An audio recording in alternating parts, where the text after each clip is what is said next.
Pronto. Então, só retomando o que a gente viu lá na aula passada, né, a gente viu alguns conceitos básicos, né, de matemática financeira, como capital, a gente viu a notação é um C maiúsculo, né? Viu noção de juro, notação é um J maiúsculo, não confundir com o Izinho, a gente vai já ver ali o I minúsculo. Prazo, a notação é em N. Taxa de juros, agora sim, taxa de juros, a notação é I minúsculo, né?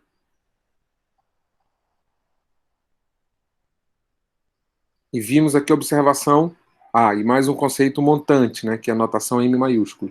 E vimos aqui também a notação das taxas, né, que é comumente associado ao dia A ponto D ponto, ao mês A ponto M ponto, e assim vai, ao bimestre, ao trimestre, ao semestre.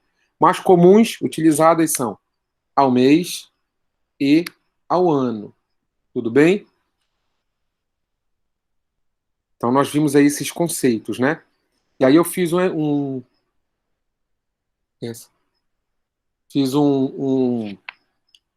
sugestão para vocês pesquisarem o que é taxa Selic, né? Qual é o comportamento da taxa Selic no tempo e se está bom para comprar, vender, como é que está bom para fazer com a taxa Selic agora. Pedi essas avaliações, mandaram no meu e-mail. Eu queria ouvir de vocês, né, aqui durante o nosso tempo de aula, qual o comportamento que vocês acharam da taxa Selic, se está aumentando, se está diminuindo, e o que vocês acham de investir com remuneração com base na taxa Selic. Uma boa remuneração, uma baixa remuneração, fica à vontade, liga o microfone, liga a câmera.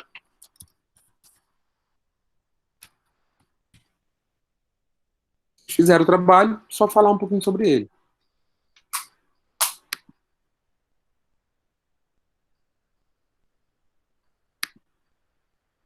E aí eu gostaria que falasse mesmo, em vez de escrever ali no chat, tá?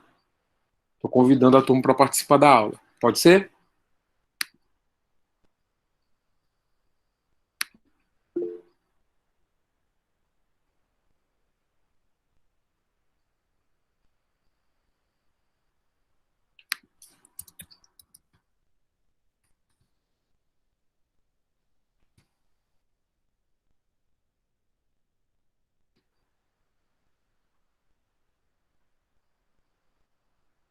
A Yara está escrevendo. Yara, consegue ligar o microfone? Pode falar conosco. Não tem problema não, pelo contrário, eu quero que faça isso.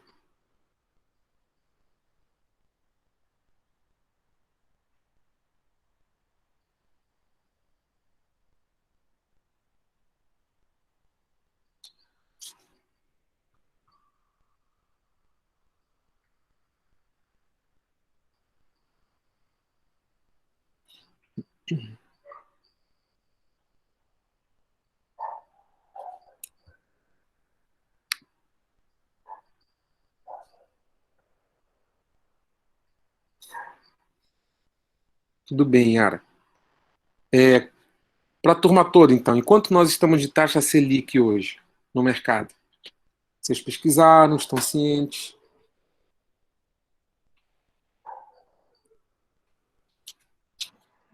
Boa tarde, professor. Boa tarde, Consegue me fique à escutar? vontade. Estou te ouvindo. A internet está um pouquinho... A gente, na minha pesquisa, né, percebemos uma grande queda, né, na taxa Selic, né, comparada a anos anteriores, de governos anteriores, né. Mas isso se dá ao movimento do brasileiro em si, né, como, apesar de o cidadão brasileiro ter aumentando a dívida cada vez mais, mas mesmo assim ele está pagando também muitas dívidas para não ter dívida de banco, porque já se espalhou a má fama dos bancos, né. Então, a taxa Selic está se reduzindo cada vez mais por conta do pagamento dessas dívidas, dessas taxas. E o que a gente vê, professor, é que tem uma tendência dos bancos mudarem os contratos dele para não terem mais tanta coisa assim, tanto envolvimento com a taxa Selic, mas sim com seus acordos individuais com cada pessoa jurídica ou física. Ok. E alguém sabe, tu lembra, viste aí, Alisson, quanto nós estamos, quantos por cento da nossa taxa? Lembrando que a taxa é uma representação percentual, né? Quantos por cento estamos na nossa taxa Selic? Eu vi no site do Nubank que estava 2% ao ano. 2% ao ano, né, pessoal? Olha só. 2% ok. Agora, quando a gente fala ao ano, divide aí 2 por 12. A gente tem a noção de quanto fica a taxa Selic ao mês. Conseguiu?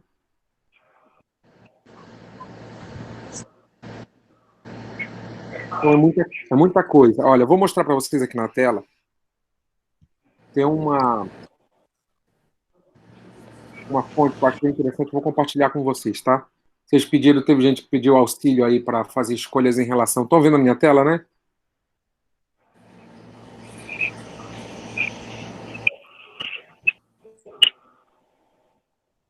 Esse site aqui é bem interessante, olha. advfn.com, tá? br.advfn.com. É um site que fala sobre essas taxas de evolução de diversas mercadorias, mercados diferentes. E é bem interessante a gente beber numa fonte responsável, né, desses dados, para que não haja manipulação. A DVFN é uma agência de investimentos, mas que também faz o monitoramento de diversos indicadores. E eles têm um newsletter, né, uma atualização semanal, que vai trazendo sempre esses ajustes, movimento, fechamento das principais bolsas, o que está acontecendo em determinadas economias, é bem interessante.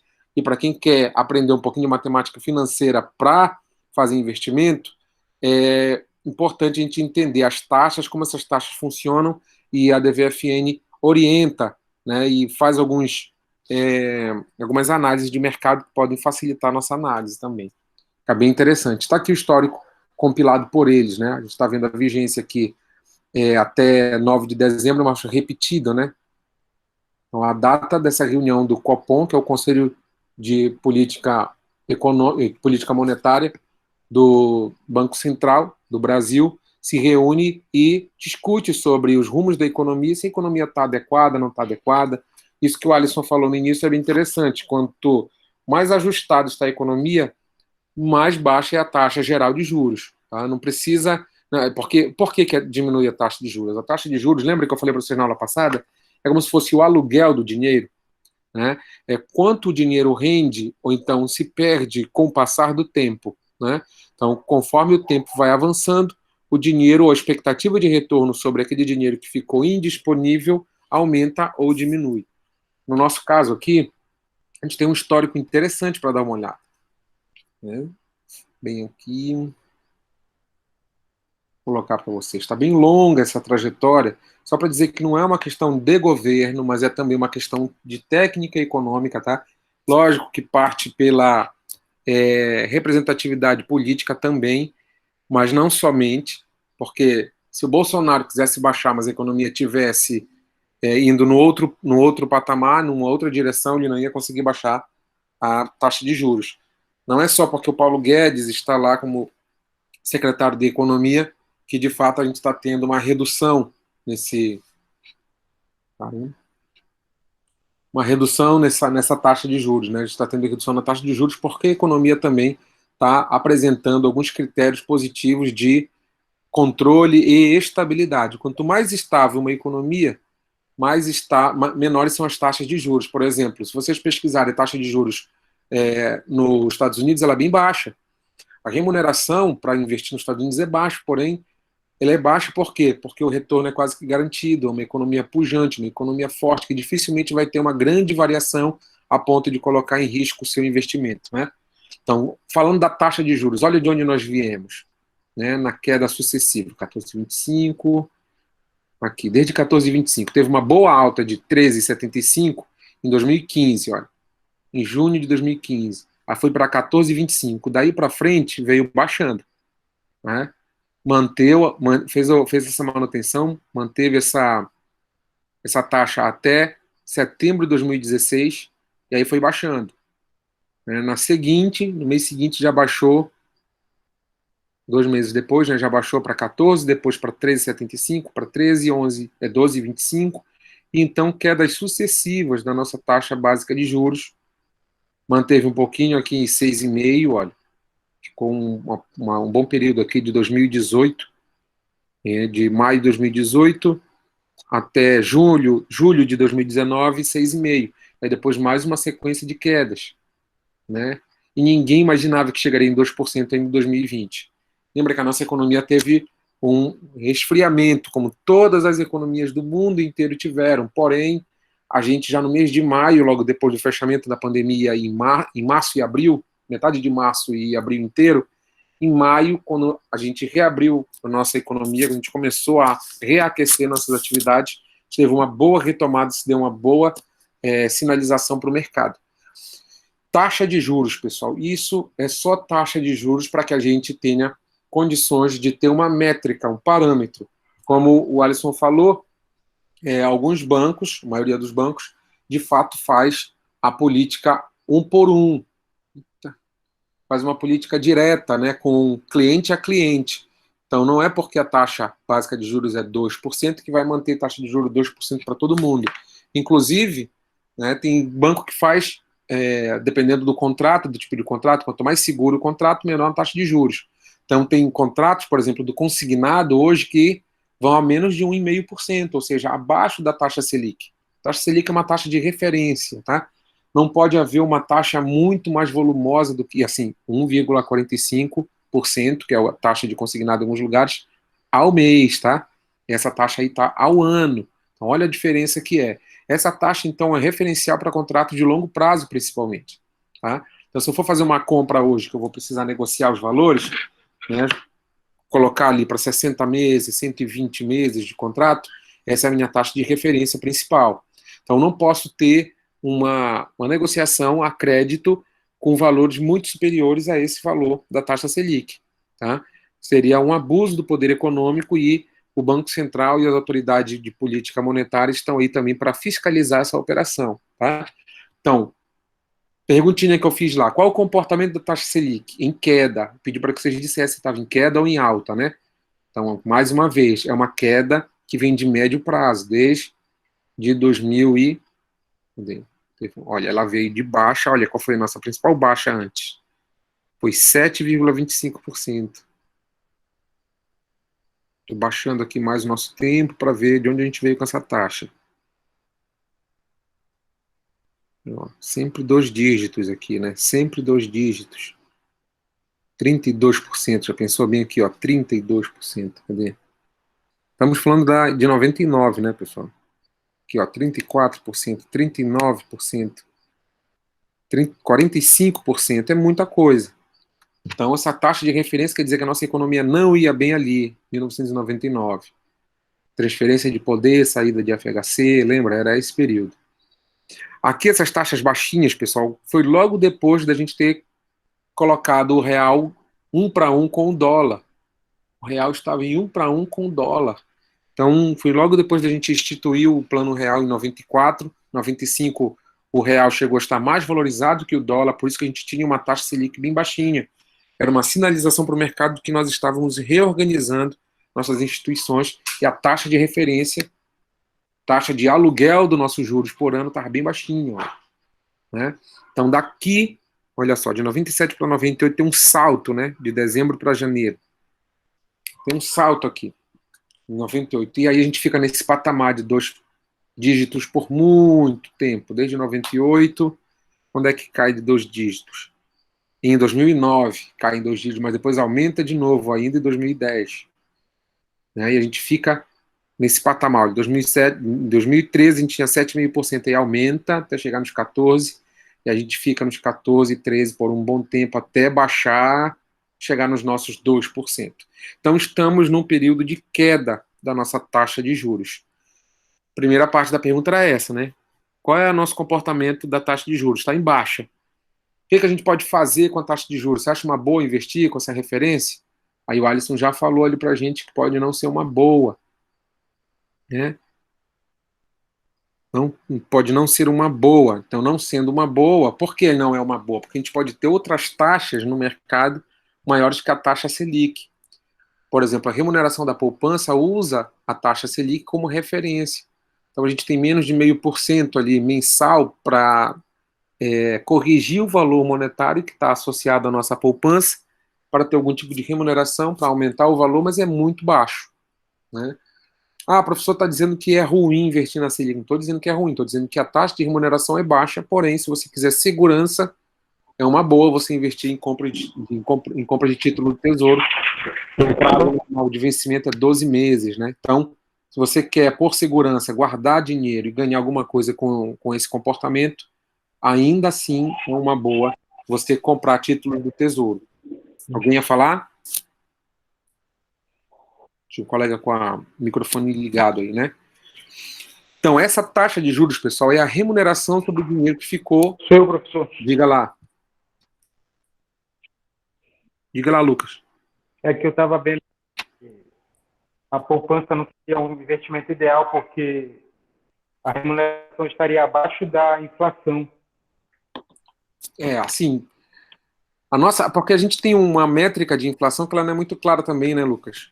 Então, a inflação hoje, por exemplo, ela vai ficar dentro da meta, e dentro da meta, a remuneração da poupança ainda está associada à inflação. Então, ainda não tem perda real, né?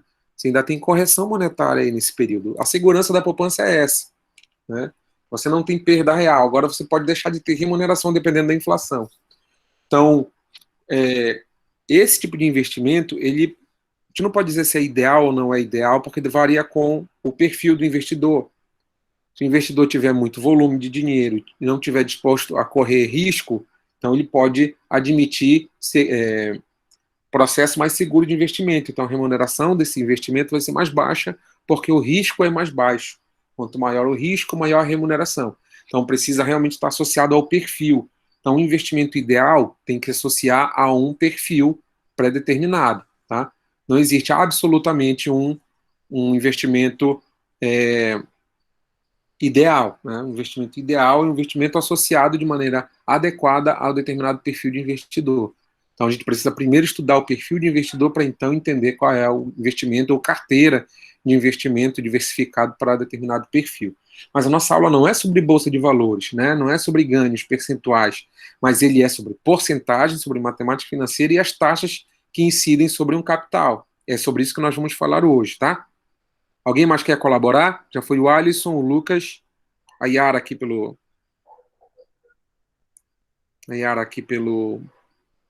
chat, né, que tá com o neném pequeno lá, vai vazar muito áudio. Beleza, vamos tocar então. A gente já viu aqui. Eu vou copiar esse link, vou colocar lá para vocês, tá? Quem tiver interesse em estudar esse site, fique à vontade, ele é um site muito bom. Recomendo. Traz resenhas muito boas sobre o andamento do mercado. Então, falamos sobre juros, sobre prazo, taxa de juros, tudo isso na aula passada, né? Chegamos a falar aqui também sobre o calendário civil e calendário comercial, rapidamente, né? Calendário civil, só para passar aqui, o ano tem 365 dias e cada mês tem um número exato de dias. Né? Então, no calendário civil, julho e agosto tem 31 dias, enquanto que outubro tem 30. No calendário comercial, o ano tem 360 dias e cada mês tem 30 dias redondos. Não importa se é fevereiro, julho, agosto ou dezembro, vai ter 30 dias, né? Para a gente fazer uma aproximação de cálculo por dia trabalhado. No calendário de operações, o dia pode ter até 36 horas, então depende de como você vai abrir essas operações, né? Como é que o dia pode ter 36 horas se o dia realmente só tem 24 horas, né? 36 horas porque ele vai compensar determinada atividade econômica ou financeira para compensar em outro período, tá? Então, por isso que ele pode ter até 36 horas no calendário de operações.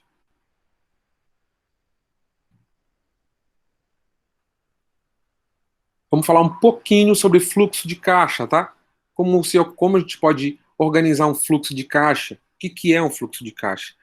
Fluxo de caixa, então, é o registro de uma sequência de movimentos financeiros ao longo do tempo. Olha só, fluxo de caixa tem a ver com tempo. Eu tenho visto muita gente, infelizmente, usar de maneira recorrente, de maneira errada, falar fluxo de caixa como se fosse o espelho do caixa diário, falando assim, o meu fluxo de caixa está em 28 mil reais, negativo, uma suposição. Essa é a posição do fluxo de caixa no dia tal. Tem que ter um fluxo de caixa distribuído no tempo. Então, quer dizer que, dependendo da minha escala temporal de análise, eu tenho uma posição diferente do meu caixa em determinado dia. Então, por exemplo, se ele está negativo hoje, 28 mil reais, mas eu sei que amanhã eu vou receber um faturamento de 48 mil reais, quer dizer que eu vou estar 20 mil reais positivo amanhã. Então, eu não posso me desesperar olhando uma posição no caixa sabendo que o meu fluxo de caixa tem movimentos, tanto de entrada quanto de saída. Então, isso que é bom a gente frisar também, né? Tem movimentos de entrada e tem movimento de saída, que podem ser projetados no futuro, pessoal. Essa projeção no futuro ela é muito importante para a gente compreender um fluxo de caixa. Somente para o futuro? Não. Ele acabou de dizer aqui, ó, é um registro de uma sequência de movimentações financeiras ao longo do tempo. Ou seja, eu posso olhar para trás e enxergar também o que aconteceu no meu fluxo de caixa no passado. É importante eu também entender esse movimento para saber se há movimento sazonal ou não, tá? E é representado por um eixo horizontal, no qual marcamos o tempo, seja em ano, semestre, trimestre, bimestre, mês ou dia. Pessoal, essa escala horizontal pode ser uma tabela também, tá? Quando você constrói uma tabela, cada linha, ou então cada coluna pode representar um dia ou um mês diferente. Tá? A gente vai chegar mais lá na frente para mostrar para vocês isso. As entradas de recursos são desenhadas por setas orientadas para cima, perpendicularmente ao eixo horizontal. Isso é uma representação gráfica do fluxo de caixa, tá vendo? Tá bem aqui embaixo já para vocês.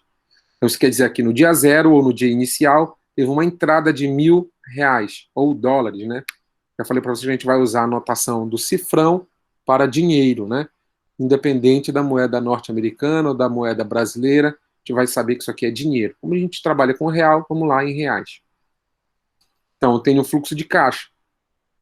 As entradas de recursos são representadas por setas orientadas para cima, perpendicularmente ao eixo, como essa aqui. Perpendicular, 90 graus, né?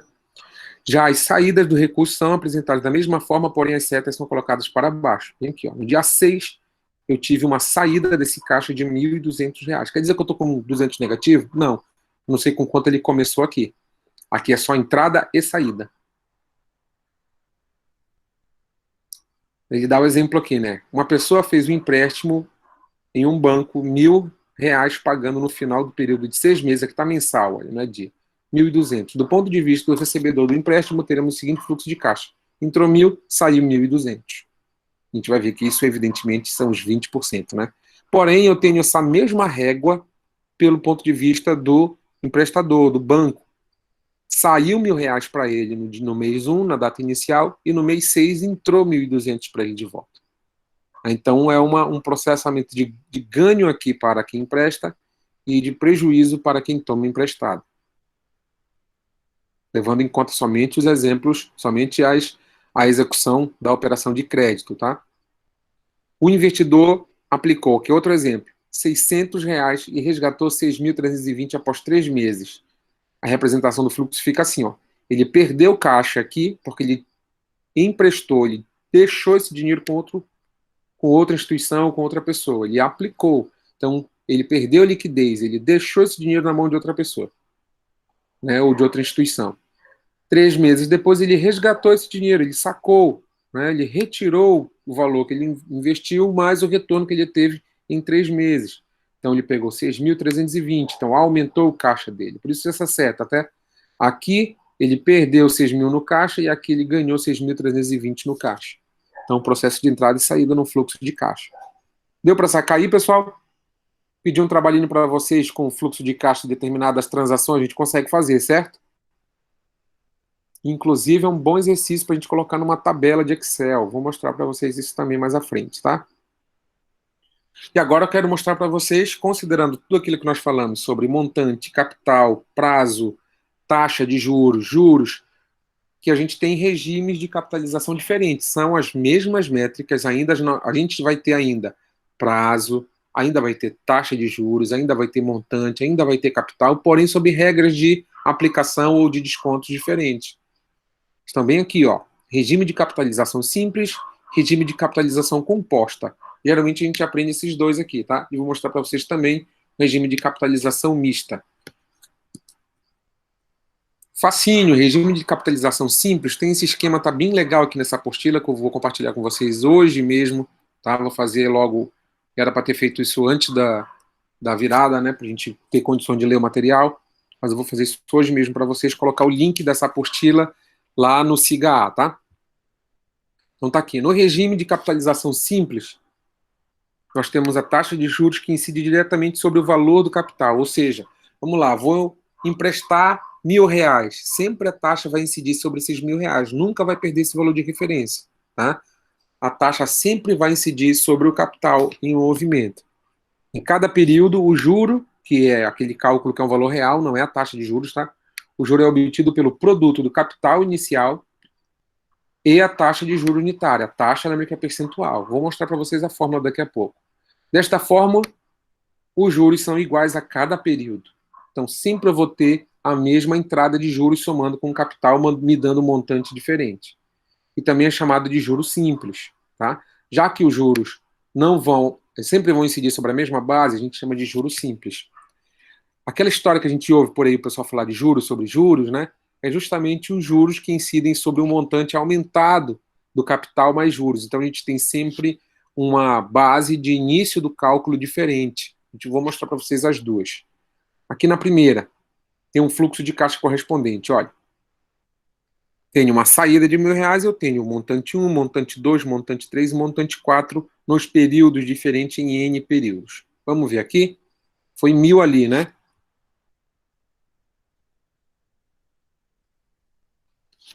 Olha só essa conta, montante 1, por exemplo. Vamos supor que aqui a gente tem 10%, né? O 0,1. Como, ó, aqui é por período, né? Vamos supor que isso aqui seja mês, tá? Mês 1, mês 2, mês 3, mês 4. Então vamos lá, o montante 1, eu tenho R$1.000, que é o meu capital inicial. Lembra que foi a minha aplicação, eu perco esse dinheiro, né? Quando eu aplico, eu mudo de mão. Eu abro mão para o meu banco, por exemplo, uma capitalização de juros simples. Eu deixei com o meu banco e o meu banco vai me remunerar 10% ao mês. Olha, que maravilha, né? Se fosse fácil a gente conseguir 10% ao mês. Então eu coloco R$1.000 lá no banco, e aí mês que vem eu recebo 1.000 mais os 10%, que é o produto de 1.000 vezes 10, que é 100. Eu vou receber 1.100. Então eu tenho uma entradinha aqui. Por que essa entradinha não é 1.100? Na verdade ela é 1.100. Porque eu tive a soma dos 1.000 mais os R$100 que eu coloquei como juros. Para o mês seguinte, ou o montante 2, né? Tá errado aqui, tá, pessoal? Eu vou corrigir isso aqui na apostila para vocês. Eu vou continuar tendo 1.000, porque é o meu capital inicial, mais a mesma taxa, tá? Aí agora eu já vou ter 1.200, porque eu tive mais R$100 de juros, né? Então isso vai... Ah, tá aqui. É 1.000 vezes 1, tá? Tá certinho. 1.000 vezes 1.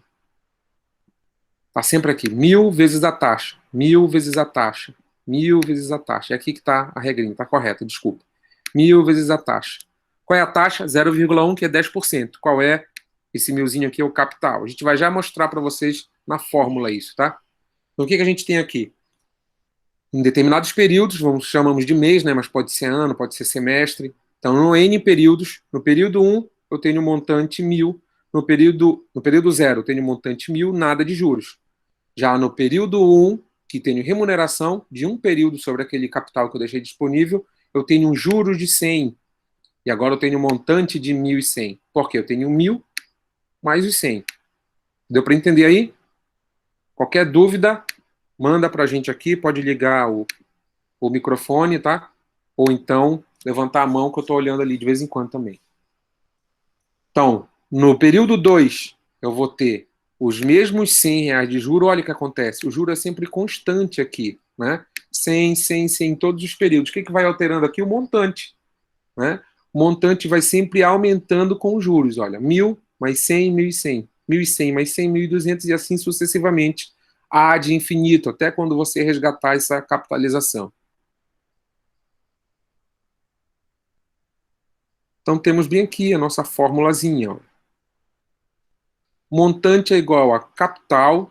Aqui, ó, a gente já viu esses conceitos na aula passada, né? Ficou gravado também. Quem tiver alguma dúvida pode mandar perguntas na minha orientação primeira, dar uma olhada na aula, né? Então, montante é igual a capital que multiplica 1 mais a taxa de juros. Né? Taxa de juros vezes o período. Por quê? É uma continha que a gente consegue fazer daqui, ó. É o que a gente fez ali em cima. Está deduzindo a fórmula para a gente. Então, tenho montante igual a capital mais juros. Então, temos que capital mais a incidência dos juros em determinado período, eu tenho capital mais juros. Eu tenho, então, a formulazinha aqui, M igual a C, que multiplica 1 mais IN. Tá? Isso aqui no juro composto, tá? Lembra que no juro composto eu nunca perco a base de cálculo do capital. Ele está bem aqui, ó. 1.000, porque o capital inicial aqui foi 1.000. Então, eu pego esse capital inicial, ele sempre vai aparecer na minha conta e vai ser repetido multiplicando pela minha taxa. O que vai aumentar? O meu montante, tá? Porque o meu capital inicial é sempre o mesmo. Vamos mais à frente para ver o composto. Mais uma vez, essa apostila vai ficar com vocês, tá? Vamos lá, o regime de capitalização composta. Agora que a gente vai ter aqui uma alteração no capital sobre o qual vai incidir a taxa de juros. Lá no regime de capitalização simplificada, ou simples, ou no juros simples, a gente tem uma permanência do capital inicial investido. Aqui, cada mês vou ter um capital inicial diferente. Quer ver? Vamos dar uma olhadinha aqui. Mesmo sisteminha agora lá, olha. Tenho no meu fluxo de caixa menos 1.000, que foi o valor que passou de propriedade de mim para o banco, por exemplo. E agora continuo tendo uma taxa de 10%, ou 0,1. Se for ao ano ou ao mês, é ao período, né? Ao período. Então, vamos aqui. No mês 1, no montante 1, eu tenho o 1.000 de capital investido, mais os 100 vão me dar os 1.100 mais os 100 de juros vão me dar 1.100 de montante no mês 1, ou no período 1. No montante 2, eu já não calculo mais a taxa, está aqui, 0,1. Mas ela já não vai multiplicar por 1.000, como no período anterior, porque agora eu já tenho 1.100, olha. Vai aplicar sobre esse valor. Então agora eu vou pegar 1.100, multiplicar pela taxa e somar com o capital que eu tenho disponível. Então agora eu vou ter um montante de 1.210. Já é diferente lá do outro. O outro, no período 2, eu tinha 1.200. Vamos voltar lá para ver? No período 2, eu tinha 1.200. Aqui, ó.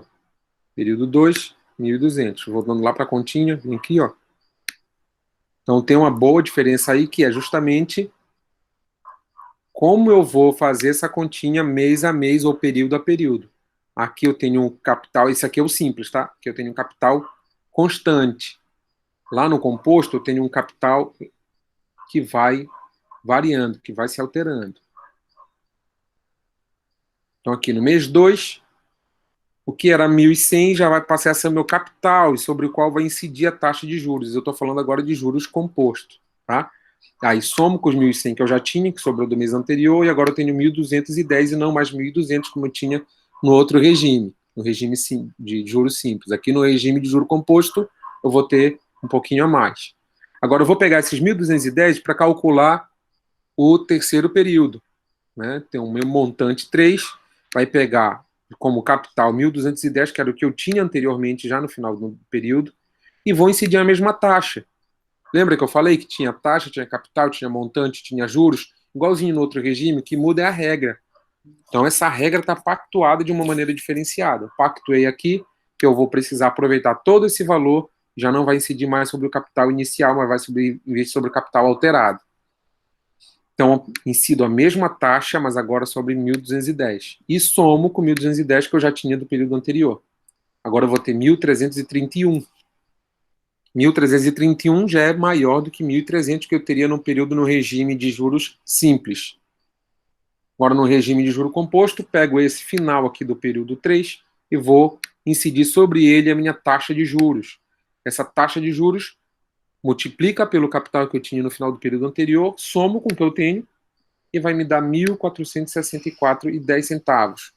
Já é mais do que eu teria lá no regime de juros simples, que é 1.400. Então, dependendo de que ponta da mesa, de que lado da mesa você está, pode ser mais negócio você fazer de juros simples ou de juro composto, né? Então, normalmente as regras bancárias, como cartão de crédito, cheque especial, empréstimos, todos incidem juros sobre juros no regime de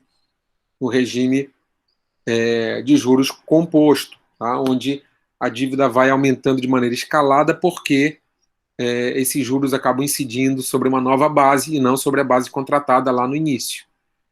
Então, muito cuidado ao contratar cartão de crédito, cheque especial, porque essas bases são sucessivas e quando passam de mês a mês, dependendo do teu contrato, podem ser aquela chamada bola de neve, né? Pessoal, já são 5:05, né? mas eu quero entrar aqui nos juros, no regime de juros misto com vocês. Regime de capitalização mista. Vamos lá. Quando o período de pagamento da dívida for não inteiro, utiliza-se a capitalização composta por parte inteira e capitalização simples para a não inteira. Isso é, o chamado de capitalização mista, ou convenção linear. Quando eu tenho, pessoal, por exemplo, 2 anos e meio, ou então 3 meses e meio, né, para aquela fração que não ficou inteira, eu aplico uma regra diferente da outra. Tá?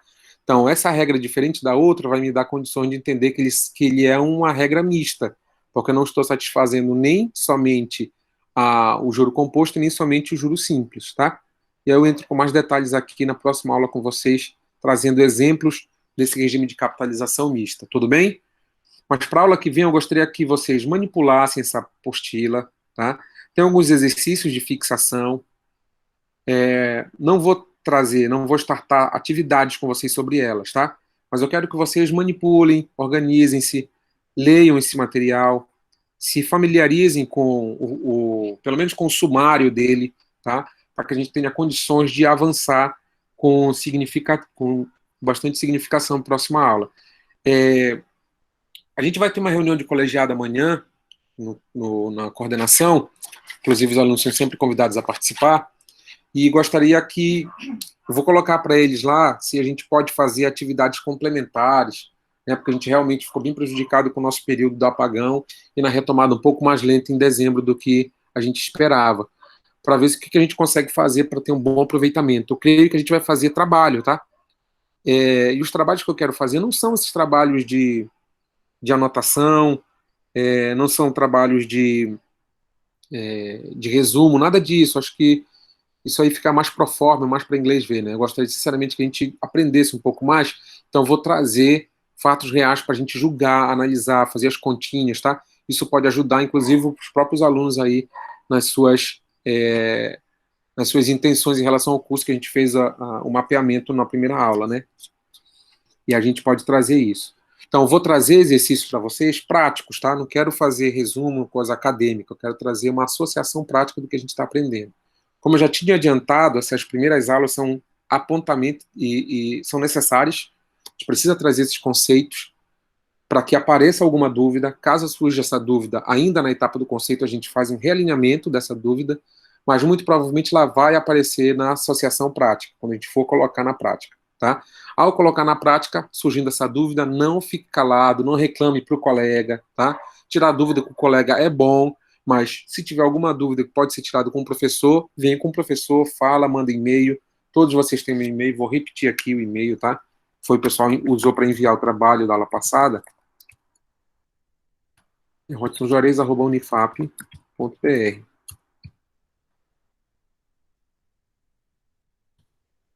Qualquer dúvida, qualquer achado, qualquer compartilhamento de notícia, isso é importantíssimo, porque isso pode ilustrar nossas aulas também, tá bom? Então, fiquem à vontade para enviar e-mail, tirando dúvidas, que essa atividade, essa aula que eu estou fazendo hoje está gravada, né? Vou interromper a gravação daqui a pouquinho, e já vou colocar no YouTube para a gente ter um canal mais imediato para que vocês acessem esse material no momento que quiserem acharem pertinente, tá bom? Coloco o link, tudo bonitinho também lá da nossa pasta no YouTube, do nosso canal no YouTube, para que vocês tenham acesso legal, tá bom? Alguma dúvida por hoje, pessoal? Na semana que vem, então, a gente já cai para o exercício. A gente já vai fazer não somente exercício de fixação, mas colocar um trabalhinho para vocês fazerem também, para vocês avaliarem cenário real, tá bom? Grande abraço a todos, então. Fico on lá no e-mail, não respondo de maneira imediata, mas assim que puder respondo, tá? Então fique à vontade para enviar o e-mail.